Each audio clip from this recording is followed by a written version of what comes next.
Hello guys, video में बात करेंगे जेपी पावर के बारे में। गाइस, जेपी पावर में देखा जाए क्या चल रहा है फिलहाल यहाँ पे इन इन्वेस्टर का जो विजन है किस तरीके का है यहाँ पे, यानी कि जो बाजार है आज पॉजिटिव दिखा एंड जेपी पावर में भी देखा जाए पॉजिटिविटी देखने को मिली। बट हाल ही में जिस तरीके से अदानी ग्रुप के रिलेटेड खबरें आई थी तो भाई यहाँ पे हमें एक अच्छा पॉजिटिव डेटा भी देखने को मिला था। बट फिलहाल देखा जाए तो नेट जो नॉर्मली न्यूट्रल है वो हमें चीज़ें नज़र आ रही है।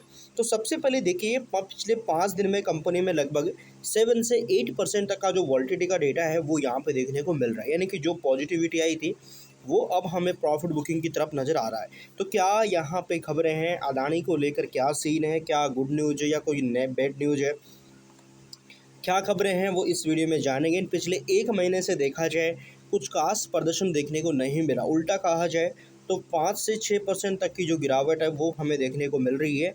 6 महीने की बात करूं मैं तो लगभग यहाँ पे 0.02% तक जो वॉलिटिलिटी है वो नज़र आई है।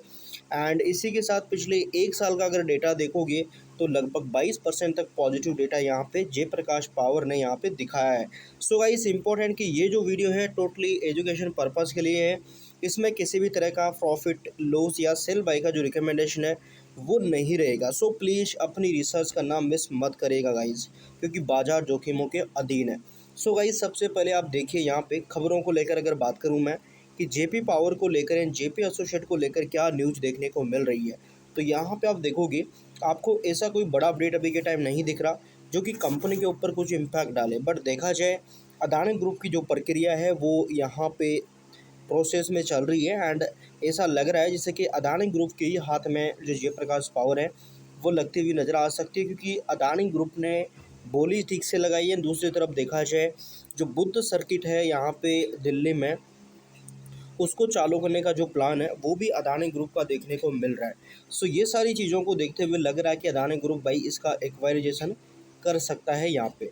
इसके बाद अगर देखा जाए इसकी डिलीवरी वगैरह के बारे में बात करूँ मैं कि डेटा किस तरीके का आ रहा है फ़िलहाल यहाँ पे एंड उसका इम्पैक्ट क्या रह सकता है वो भी थोड़ा समझ लेते हैं। आज अगर देखा जाए बाज़ार ने बढ़िया परफॉर्म किया है। बाज़ार लगभग 277 पॉइंट इनकी जो निफ्टी है वो लगभग 1.18% तक की पॉजिटिविटी दिखाई है बाज़ार ने। दूसरी तरफ अगर अपन जयप्रकाश पावर के बारे में बात करें तो टोटल जो ट्रेड वैल्यू है 126 करोड़ तक की हमें नज़र आ रही है। वही अगर मैं स्टॉक यानी कि इक्विटी के बारे में बात करूं लगभग 4 करोड़ 67 लाख जो इक्विटी वो वॉल्यूम में दिखी है। एंड डिलीवरी के बारे में बताऊं मैं 1 करोड़ 45 लाख 82 हज़ार के आसपास, यानी कि लगभग 31.16% जो इक्विटी डिलीवरी है वो हमें नज़र आ रही है। दूसरी तरफ अगर बोर्ड मीटिंग या कुछ अनाउंसमेंट्स के बारे में बात करें, लास्ट अनाउंसमेंट 4 मई को थी जो कि रिजल्ट को लेकर कंपनी ने यहाँ पे करी थी। उसके बाद कोई भी ऐसी अनाउंसमेंट हमें देखने को नहीं मिली जो बाज़ार के लिहाज से इम्पोर्टेंट रह सकती है। एंड 6 मई तक देखा जाए, 4 मई को रिजल्ट थे, 6 मई तक कंपनी ने क्या किया था, अपनी जो ट्रेड विंडो थी वो यहाँ पे चालू कर दी है। तो जो ट्रेड विंडो ओप करी थी रिजल्ट को लेकर गाइस वो फिलहाल यहाँ पे चालू होती हुई नज़र आ चुकी है।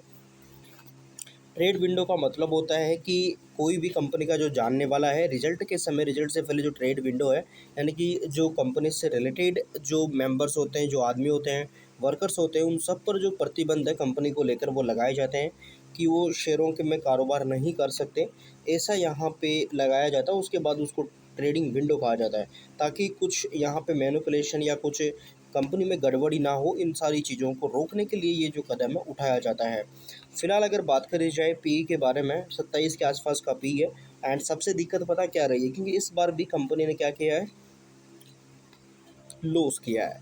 ऑलमोस्ट यहाँ पे 13 करोड़ रुपए का लॉस है कंपनी का Q4 के जो नतीजा है वहाँ पे। सो बाजार इन सारी चीज़ों को भी मेंटेन कर रहा है, देख रहा है। देन इससे पहले देखा जाए 4 करोड़ का प्रॉफिट था जो कि बहुत नीचे गिरता हुआ दिखा था। यहाँ पे इस क्वार्टर में तो कंपनी ने डायरेक्ट 13 करोड़ का लॉस ही कर दिया है। बट इम्पोर्टेंट कि अदानी की अगर हाथ लगती है तो आगे चल के क्या रहेगा ये भी एक बड़ा क्वेश्चन है। क्या प्रमोटर्स होल्डिंग तक अदानी पहुँच पाएगा या जो होल्डिंग है उसी पे यहाँ पे चीज़ें होगी, ये तो एक बड़ा क्वेश्चन है जो कि जैसे दाने की हाथ लगेगी तभी पता चलेगा। बट फिलहाल देखा जाए इस कंपनी में इन्वेस्टर्स के बारे में बात करूं मैं तो प्रमोटर्स के पास तो है ही 24%। बट इसी के साथ एफआई के पास भी है यहाँ पे 6.5% के आसपास। डीआई के पास बड़ी होल्डिंग है लगभग 17%। बाकी रिटेल के पास है यानी कि पब्लिक के पास है 52.38%। तो ये डेटा है। अब फिलहाल जो चीज़ें बाजार में चल रही है उनके साथ कंपनी चलती हुई नज़र आ रही है। देन अगर पर्सनली कंपनी को लेकर कुछ आगे अपडेट आता है, अपडेट करने की पूरी कोशिश रहेगी। सो प्लीज़ अपनी रिसर्च ज़रूर करें एंड उस रिसर्च के बेसिस पे आप अपना डिसीजन ले सकते हैं। सो आगे कोई अपडेट आता है, अपडेट करने की पूरी कोशिश रहेगी। देन इंपॉर्टेंट कि चैनल को भी आप सब्सक्राइब कर सकते हैं। सो गाइज़ अपनी रिसर्च ज़रूर करें क्योंकि शेयर बाजार इन्वेस्टमेंट जोखिम से भरा हुआ है। So thank you for watching guys.